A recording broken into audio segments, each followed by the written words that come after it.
नमस्कार, आप देख रहे हैं और खबर। मैं हूं आपके साथ जागृति। रुक करते खबरों का। आज देश में कोरोना फिर से सक्रिय होता नजर आ रहा है, जिसके चलते एक दिन में 1247 कोरोना के नए मामले सामने आए हैं और कोरोना के चलते एक व्यक्ति की मौत हो गई, जबकि 1928 लोग कोरोना से ठीक हुए, जिसके बाद देश में कोरोना का रिकवरी रेट 98.76% हो गया है। अगर बात करें कोरोना के एक्टिव केसों की, तो देश में फिलहाल कोरोना के 11,860 केस एक्टिव है। तो कोरोना एक बार फिर से पैर पसारता नजर आ रहा है। देश में भी अब कोरोना के मामलों में बढ़ोतरी देखी जा रही है। बीते 24 घंटे में 1247 नए कोरोना के संक्रमित पाए गए हैं। इसके अलावा आपको बता दें कि एक व्यक्ति की कोरोना के चलते मौत हो गई है और 1928 लोगों ने कोरोना को मात दी है।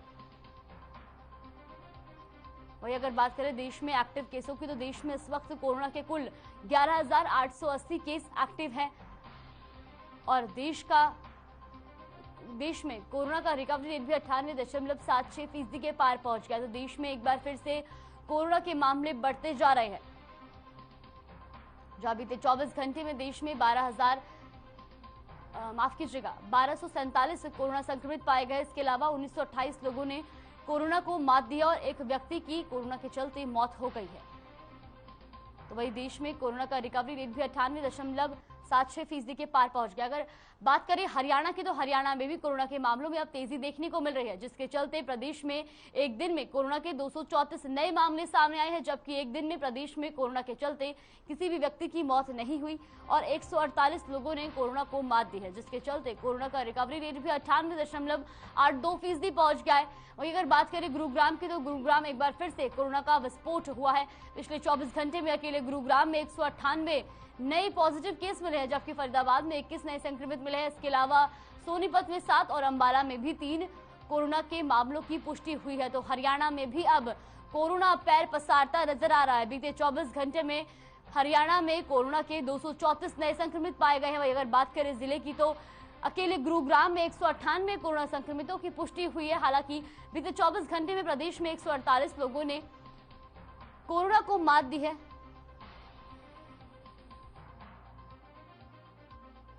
गुरुग्राम में 198 लोग कोरोना पॉजिटिव पाए गए हैं। गुरुग्राम में इस वक्त 781 कोरोना के एक्टिव मामले हैं। जींद पीपीपी का काला कारनामा सामने आया है, जिसमें एक परिवार की लड़की की सालाना आय 5 अरब और लड़की की आय को 1 करोड़ दिखाया, जबकि इनके पिता मजदूर हैं और इनकी आय मात्र 36,000 रुपए है। वही बेटी सोनिया पीपीपी के कारण सक्षम योजना का फॉर्म नहीं भर पा रही है। इतना ही नहीं, बेटा 12वीं के बाद आगे पढ़ना चाहता था, लेकिन पीपीपी के कारण दाखिला नहीं हो पाया।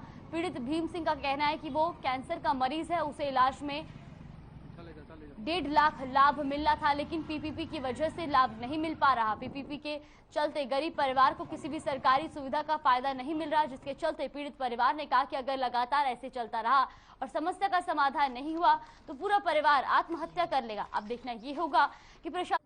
शमशेर सिंह उसने शायद मेरी उसने, क्योंकि मेरा पैमाइश पे भी कई बार झगड़ा सा हो गया था और घरवाले से पूछ भी लो जी, ले गया था वो, या तो उसका करवाया गड़बड़ लग गया जी। मैंने फिर ये फैमिली आईडी में जी, मेरा नाम सोनिया, मैंने 20 साल MSc ज्योग्राफी से की है जींद यूनिवर्सिटी से, और मेरी फैमिली आईडी में इनकम 1 करोड़ दिखा रखी है और मेरे भाई की इनकम दिखा रखी है 5 अरब। और मैं ना तो आगे एडमिशन ले पाई, इसके कारण मैंने बीएड में एडमिशन लेना था, तो ना तो उसमें बीएड में उस छात्रवृत्ति का मैं लाभ ले पाई, और मेरे भाई ने भी छात्रवृत्ति के फार्म भरने थे, ना वो ले पाया उसका लाभ। उसने आगे एडमिशन लेना था, ना उसमें एडमिशन ले पाया। और मेरे पापा ने जी आगे दवाइयाँ खातर उसमें फैमिली आईडी है जी, वो भी नहीं मिल पाया हमारा। तो जी इस फैमिली आईडी के कारण घने सारी दिक्कत आ रही है। बास नगर पालिका का दर्जा समाप्त न हो, इसके लिए सैकड़ों ग्रामीणों ने एसडीएम कार्यालय पर सरकार के खिलाफ जमकर नारेबाजी की। वही ग्रामीणों ने सरकार के नाम ज्ञापन भी सौंपा, जहां ग्रामीणों ने चेतावनी देते हुए कहा कि अगर हमारी मांग पूरी नहीं की गई तो हम कोई बड़ा कदम उठाएंगे। पूर्व सरपंच रोशन लाल शर्मानी ने कहा कि 3 साल पहले गांव बास को नगर पालिका का दर्जा दिया गया था। वहीं समय पर विरोध नहीं किया गया, लेकिन 2 महीने पहले कुछ लोग नगर पालिका का दर्जा समाप्त करवाने के लिए धरने पर बैठ गए और वहां पर हल्के के विधायक राम कुमार गौतम और शहरी निकाय मंत्री डॉक्टर कमल गुप्ता, पूर्व वित्त मंत्री कैप्टन अभिमन्यु ने पहुंचकर नगर पालिका का दर्जा समाप्त करने की घोषणा की थी। ग्रामीणों को सरकार से मांग है कि बास नगर पालिका का दर्जा खत्म नहीं होना चाहिए, क्योंकि इससे बास का विकास नहीं हो पाएगा। ले बस उरे खड़े हो जाओ, बस हो जाओ खड़े, चला चला हम लोग क्या चाहिए हरियाणा से। नगर पालिका बास के कुछ लोगों द्वारा उपस्थित होकर एक ज्ञापन दिया गया, जिसमें उन्होंने नगर पालिका बास को ज्यों के त्यों रखने की मांग की है और इसे पुनः ग्राम पंचायत ना बनाने की डिमांड रखी है। जी, हमारे 4-5 दिन पहले हरियाणा सरकार के मंत्री और जैसे विधायक और पूर्व मंत्री तीनों बास मंडी में आए धरने पे, जो नगर पालिका को तोड़ने के लिए धरना था उस पे आए।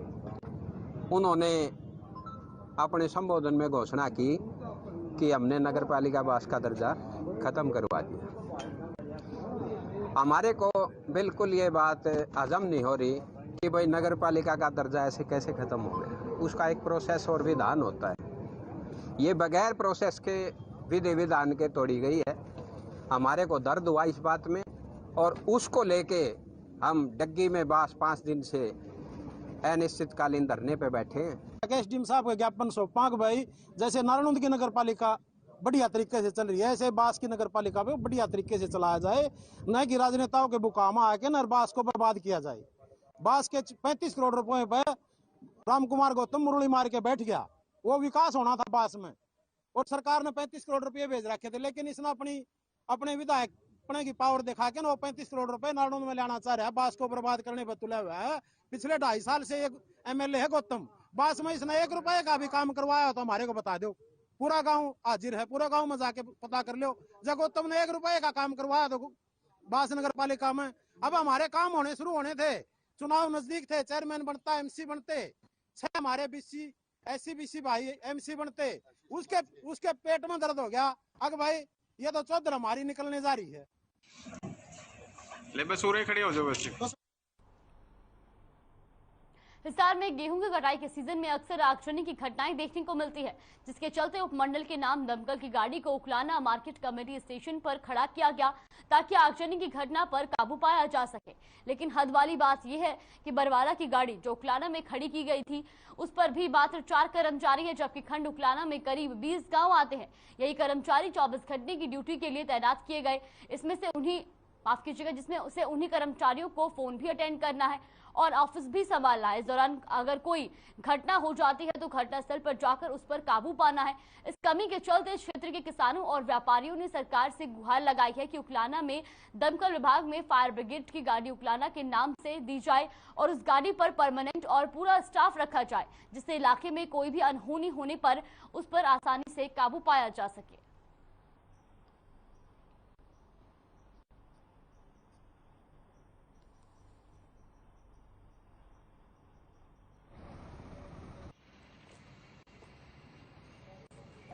सरकार से मांग करते हैं हमें फायर ब्रिगेड तो उकलाने के लिए 1 के 2 दिन चिवलिंग एरिया बहुत पड़ता है। कोई भी हादसा हो जाता है, बरवाड़ा से आती है, इतना तो बहुत बड़ा हादसा हो सकता है। सरकार ने 2 गाड़ी देनी चाहिए, 1 की बजाय।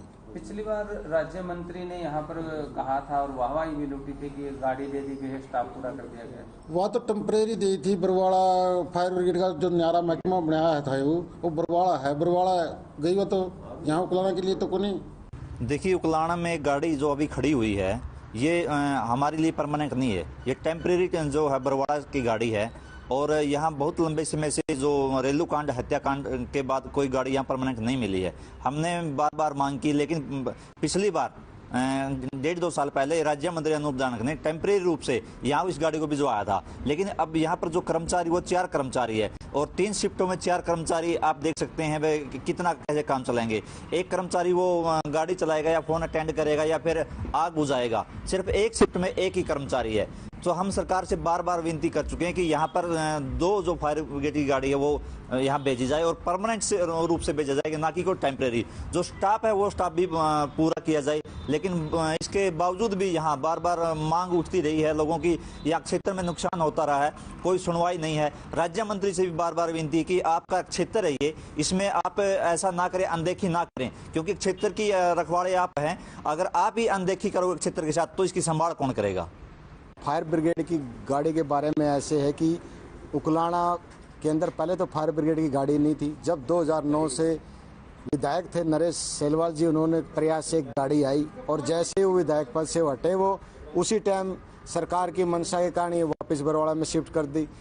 और उसके बाद 6-7 साल के बाद में ये गाड़ी जब अपने राज्य मंत्री महोदय है आज की डेट में, उनके थोड़ा प्रयास किया था इस गाड़ी को लेके आए, पर लेके आए इसको टेम्परेरी रूम पे लेके आए, परमानेंट नहीं समाधान हुआ इसका। टेम्परेरी होने के बाद ये स्टाफ इसका सिर्फ 4 है, इस वर्कर 4 होने के बाद वो क्या क्या करेंगे। SOP के हिसाब से यहाँ का स्टाफ नहीं है। एक गाड़ी के अंदर सबसे कम 8 से 9 बंदे चाहिए, कोई फायरमैन चाहिए, कोई अटेंडेंट चाहिए, कोई ड्राइवर चाहिए, हेल्पर चाहिए, तो इस तरह के अलग चाहिए। और यहाँ पे इसके मेरे ख्याल से पूरा इंस्ट्रूमेंट भी पूरा नहीं होगा जो इसके लिए चाहिए। सीढ़ियाँ चाहिए, रस्सी चाहिए, पाइपलाइन चाहिए, वो भी नहीं है। पानी का सोर्स क्या, वो नहीं है। अगर गाड़ी की जरूरत पड़ गई, आग लग गई, तो पानी के लिए पहले तो 10 मिनट तो गाड़ी जाती है वहाँ भरने के लिए, और उसके बाद कहाँ लोकेशन है वहाँ लोकेशन नहीं मिलती, क्योंकि लोकेशन का ये है कि जब 112 पे कॉल करते हैं गाड़ी का लोकेशन बरवाड़ा होता है इसका, क्योंकि बरवाड़ा के नाम पे, उकलाना के नाम पे नहीं है। तो वहाँ से आती है अटेंडेंट को तो फ़ोन पे लगा रहता है जो भी ड्राइवर है। तो इसलिए यहाँ पे स्टाफ की भी कमी अनुरोध करते हैं कि इसके जितना भी SO के साथ जो स्टाफ और रिक्वायरमेंट जितने भी इंस्ट्रूमेंट है वो पूरे करे जाए, यही डिमांड है हमारी। ऐसा है, दमकल की गाड़ी यहाँ किसान रेस्ट हाउस में एक सफ़ेद हाथी बनकर खड़ी है। केवल 3-4 अधिकारी है, टेलीफोन पे भी सुनते हैं, ड्राइवर भी वही है, और लगभग 59 गांव लगते हैं उकलाना के, लेकिन कोई भी हादसा हो जाता है तो यहाँ कोई व्यवस्था नहीं है। और ये भी टेम्परेरी है हमारे पास, बगैर कर्मचारियों के, बगैर स्टाफ के ये गाड़ी कैसे चलेगी। जबकि यहाँ फैक्ट्रियाँ हैं, कॉटन फैक्ट्रियाँ भी है, बिलोले की फैक्ट्री भी है, और भी आसपास के एरिए में। और इस बार तो किसानों को बड़ा नुकसान हुआ है, कई जगह पर गेहूँ राख हो गई जल के। और मैं ये सरकार से मांग करते हैं, हम व्यापारी पूर्व प्रधान होने के नाते भी और मंडी की तरफ से भी, किसानों की तरफ से भी मांग करते हैं, पूरा स्टाफ इसके ऊपर लगाया जाए ताकि हमें सुरक्षा प्रदान हो। मैं सरकार से मांग करता हूं कि उकलाना मार्केट कमेटी को स्पेशल फायर ब्रिगेड की गाड़ी देनी चाहिए और पूरा स्टाफ देना चाहिए, क्योंकि किसी भी टाइम कोई भी हादसा हो सकता है। तो बरवाड़ा से फ़ोन करके गाड़ी मंगानी पड़ती है। गाड़ी यहाँ पर खड़ी है लेकिन स्टाफ परमानेंट नहीं है, वो मांगी हुई लाशी कितने दिन चलेगी। उकलाना मंडी जिला हिसार में फायर ब्रिगेड की गाड़ी को लेकर समस्या ज्यों की त्यों बनी हुई है। मेरे पीछे तस्वीरों में जो आप दमकल की ये गाड़ी देख पा रहे हैं, ये यहाँ का सफेद हाथी बन चुकी है। राज्य मंत्री पिछले साल इसको लेकर के काफी वाहवाही लूट चुके हैं कि दमकल की गाड़ी का यहाँ पर बंदोबस्त कर दिया गया है। लेकिन अगर बात करें इस गाड़ी की, तो यहाँ पर ये गाड़ी उकलाना की परमानेंट गाड़ी नहीं है, ये आज भी रिकॉर्ड में बरवाला की गाड़ी बोली जा रही है। उसके साथ साथ इस पर स्टाफ की जो कमी है वो बेहद ज्यादा है। सिर्फ 4 लोग 24 घंटे के लिए ड्यूटी करते हैं, जिसमें अटेंडेंट भी है, फोन को रिसीव करने वाला भी है, ड्राइवर भी है। तो एक व्यक्ति अगर गाड़ी की ड्राइविंग करेगा, एक यहाँ पर फोन अटेंड करेगा, तो अगर कोई आगजनी हो जाती है तो कैसे उसका समाधान होगा, कैसे उस आग पर काबू पाया जाएगा। इलाके के लोग बार बार सरकार से गुहार लगा चुके हैं, राज्य मंत्री से अपील कर चुके हैं, लेकिन अखबारों में सुर्खियां बनने के सिवाय कोई समाधान नजर नहीं आ रहा है। हाल फिलहाल भी लोगों की यही मांग है कि उकलाना के अंदर 2 दमकल की गाड़ियां और उस पर पूरा स्टाफ तैनात किया जाए। अगर कोई अनहोनी हो जाए तो उस पर काबू किया जा सके, लेकिन हाल फिलहाल उकलाना में इस प्रकार के बंदोबस्त नजर नहीं आ रहे। देखने वाली बात यह है कि राज्य मंत्री और सरकार कब इस पर संज्ञान लेती है और कब लोगों की समस्या का समाधान होगा। अपने सहयोगी के साथ अनूप कुंडू, हर खबर हरियाणा, हिसार। जाखल में अपराध लगातार बढ़ते जा रहे हैं। मामला जाखल कुला मार्ग पर नशा मुक्ति केंद्र के पास का है, जहां कुछ किसान पड़ोसी राज्य से गेहूं कटाई का कार्य मुकम्मल करने के बाद वापस लौट रहे थे। इसी दौरान क्षेत्र से नशा मुक्ति केंद्र के पास कुछ लोगों ने अचानक से उन पर हमला बोल दिया। इसी बीच किसान गुरविंदर सिंह किसी तरह वहां से भाग निकला और शोर मचाते हुए लोगों से मदद मांगी। वहीं लोगों ने मौके पर देखा कि आरोपियों ने अन्य 2 किसानों को बंधक बनाकर केंद्र का दरवाजा बंद किया हुआ है। इसे लेकर लोगों ने जैसे ही केंद्र का दरवाजा खटखटाया तो अपराधियों ने अंदर से ही हवाई फायर कर दिया। वहीं लोगों ने मामले की पूरी जानकारी पुलिस को दी। फिलहाल पुलिस ने किसानों की शिकायत पर 1 दर्जन अज्ञात लोगों के खिलाफ मामला दर्ज कर कार्रवाई शुरू कर दी है। कल रात तकरीबन 1 बजे म्योंद कलां गांव में कुछ मजदूर और जिम्मेदार साथी जो उसके भाई थे वो अपना बरवाड़ा से सीजन लगाकर जहाँ अपना कंपाइन खड़ी करके अपने छोटी म्योंद के गांव जो म्योंद खुर्द में जा रहे थे। अचानक उन पर एक 25-30 जो लड़कों का एक ग्रुप था जो नशा केंद्र मुक्ति केंद्र म्योंद कलां में खुला हुआ है उससे निकला और उन पर टूट पड़ा और उनको चोटें लगी। जहाँ से अचानक एक जो हमारा लड़का था वहाँ ड्राइवर गुरप्रीत सिंह वो जान बचाकर भागा किसी तरीके से। यहाँ म्योंद गांव की कंपाइन चल रही थी, इसी का वो भाई था तो ये भाग कर आए और इन्होंने गांव वासियों को कई को बुलाया तो देखा जहाँ से हमारे जो लड़के और मोटरसाइकिल यहाँ से गायब पाया गया। गांव वाले और लॉसमेंट वगैरह फ़ोन करने पर भारी संख्या में रात को तकरीबन 1:10 पर काफ़ी संख्या में जहां ग्रामीण पहुंचे तो दरवाज़ा खुलाने की कोशिश की गई। ये नशा मुक्ति केंद्र वालों ने कोई दरवाज़ा नहीं खोला और जब अंदर से इनके जो भाई को पीटा गया था उनको चोटें आई हुई थी, उनके अंदर से जब किलकारियाँ सुनी, चीखें सुनी, रोने की आवाज़ सुनी तो गाँव वालों ने गेट खुलवाने की कोशिश की। लेकिन अंदर से जो यहाँ के बाउंसर थे, जो जहाँ के संचालक थे, लगभग 30 की संख्या में कुछ बाहर से गाड़ियाँ आई हुई थी और 30 की संख्या में उन्होंने अपना जो नजायज हथियार थे, पता नहीं उनके लाइसेंसी थे या नजायज थे वो हमें नहीं पता, वो हथियार लेकर गांव वालों के पीछे पड़े और गांव वाले पंप की तरफ भागे। ऐसा है ये यहाँ ये सेंटर है, नशा मुक्ति सेंटर है। इसके अंदर जो रात जो है 3 लड़के आ रहे थे म्योंद कला से और उनका गाँव म्योंद खुर्द था, वो कंपाइन खड़ी करके यहाँ आ रहे थे। तो आने के बाद जब ये मोटरसाइकिल पर आए तो इस सेंटर के अंदर बाहर जो लड़के खड़े थे उन्होंने उनको रोका, उनके साथ मारपीट की, उनको अंदर लेके बिठाया। जिस पर जो हमें शिकायत मिली थी हम मौका पर पहुंचे और मौका पर पहुंच के जो भी शिकायत के अनुसार हमने इसके खिलाफ पर्चा दर्ज कर दिया। इनके खिलाफ अब जो डॉक्टर साहब आए हैं फतेहाबाद से, इन्होंने इसकी तलाशी दी है और अपने हिसाब से इसको बंद करवाया। सोनीपत की पार्कर सोसाइटी में 2 पक्षों के बीच झगड़ा हो गया जिसमें कई लोग गंभीर रूप से घायल हो गए, जिसके बाद एक पक्ष ने पुलिस पर कार्रवाई न करने के आरोप लगाते हुए पुलिस प्रशासन के खिलाफ जमकर नारेबाजी की, साथ ही हाईवे को जाम कर दिया। वही सूचना पर जिले के कई थानों का पुलिस बल मौके पर पहुंचे और कड़ी मशक्कत के बाद जाम को खुलवाया। हालांकि दोनों पक्षों के झगड़ा का एक सीसीटीवी फुटेज और कुछ तस्वीरें भी सामने आई है, जिसके आधार पर पुलिस मामले की गहनता से जाँच कर रही है।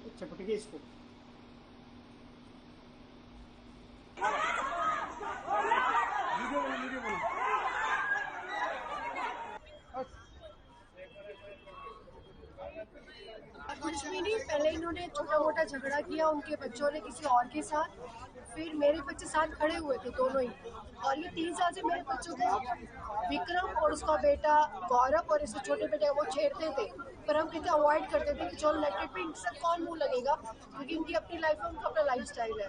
लेकिन उन्होंने आज इनके वहाँ से कोई झगड़ा जब वो खड़े थे और कॉम्प्रोमाइज़ करके बात कर रहे थे, लेकिन इनको जबरदस्ती पीछे से लाठीचार्ज कर दिया, दोनों बच्चों में मेरे सिर फाड़ दिया। अटेम्प्ट टू मर्डर गौरव ने उसके दोस्तों ने मिलकर बच्चों पे किया। मेरे पहले झगड़ा हुआ, उसने कॉम्प्रोमाइज़ किया, माफ़ी वाफ़ी मांगी, इन बिटवीन उसने अपनी भूमिका बनाई, 20-25 लड़के इकट्ठे कर लिए, पहले माफ़ी मांग के चला गया।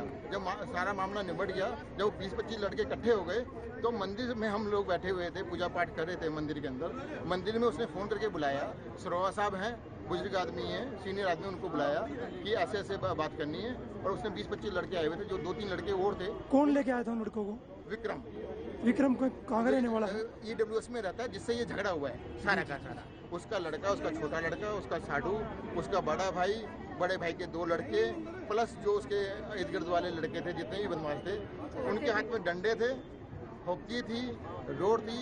इनफैक्ट मैं भी मंदिर में बैठा हुआ था, एक के हाथ में चाकू भी था।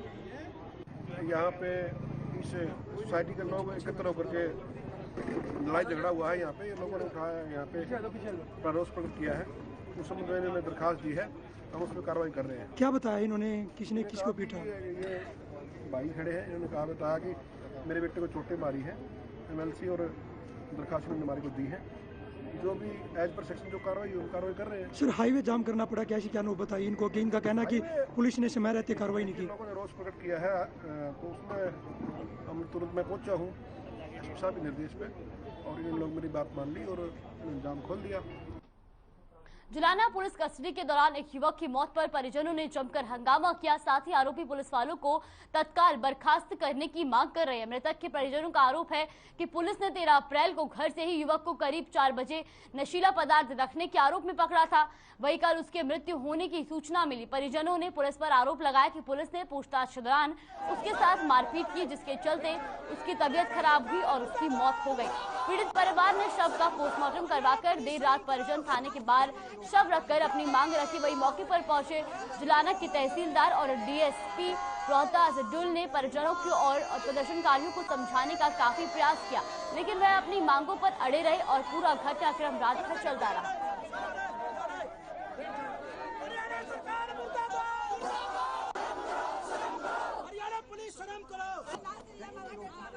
जी 13 तारीख को शाम में 4 बजे आए थे, घर पर कोई नहीं था।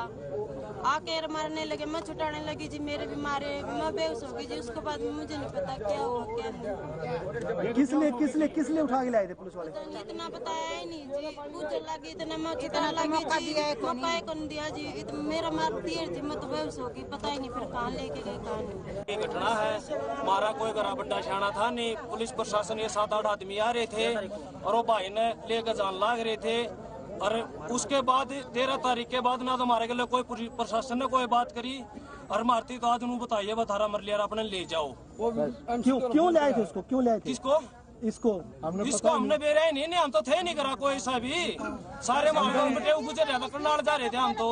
13 ने उठाया, 17 ने लाश। कितनी तारीख की बात है? ये 13 तारीख की बात है। अरे आज 18 हो गया, आज 18 तारीख आज मारती मरेगा बेरा दिया। MC के द्वारा हमारे द्वारा कोई फोन नहीं करे नहीं भी। गुरुग्राम में स्कूल वैन की लापरवाही सामने आई है, जहां स्कूल वैन की चपेट में आने से एक 6 साल के मासूम की मौत हो गई। तो ये आपको बता दें कि ये पूरा मामला गुरुग्राम के स्कूल का है, जहां पर स्कूल वैन की चपेट में आने से 6 साल के मासूम की मौत हो गई। तो वही प्ले स्कूल में मासूम पढ़ने गया था, जिसके बाद मेरा नाम गुलशन है, गुलशन सिंह। क्या लगता है आप बच्चे के? फादर हूँ मैं बच्चे का। क्या कुछ हुआ था, एक बार बताएंगे? बच्चे को स्कूल की वैन छोड़ने के लिए आई थी छुट्टी के टाइम, ठीक है। उसमें कोई दूसरे वाला बंदा था नहीं उतारने वाला, ठीक है। कंडक्टर जो होता है वो था नहीं, ठीक है। ड्राइवर ने बच्चा उतारा, उसके बाद बच्चा उतर गया, ड्राइवर ने देखा नहीं आगे पीछे, उसने गाड़ी बैक कर दी, ठीक है। हाँ चढ़ गया बच्चे पे, ठीक है। फिर हम हॉस्पिटल लेके आए थे, हॉस्पिटल वालों ने हमें बेवकूफ़ बनाया 1.5-2 घंटे तक। हॉस्पिटल का नाम बताएं। हॉस्पिटल का पुष्पांजलि हॉस्पिटल है। आपको कब पता चला था कि आपके बच्चे के साथ ये हादसा हो गया? मेरे को 1:30 बजे पता लग गया था। अच्छा है, एक छोटा सा 4 साल का बच्चा है गुलशन, ये खिड़की दौला है, लिटिल वर्ल्ड स्कूल में पढ़ता है। स्कूल का पूरा नाम है लिटिल ड्रीम वर्ल्ड स्कूल। ये बच्चा डेली आता जाता था स्कूल की वैन में। आज ये स्कूल की वैन से दोपहर को 1:30 बजे करीब गांव में शिकोपुर में छोड़ने के लिए वैन गई थी, तो ये बच्चा नीचे उतर के चला था, वैन की नीचे आ गया ये। तो ये हॉस्पिटल में ले गए, यहाँ पे गुरुग्राम पहुँचे हैं पुष्पांजलि हॉस्पिटल में। तो यहाँ ये 5 बजे के आसपास बच्चा एक्सपायर हो गया। अरे हेलो, फिलहाल के इस बुलेटिन में बस इतना ही। बने रहिए हमारे साथ। नमस्कार।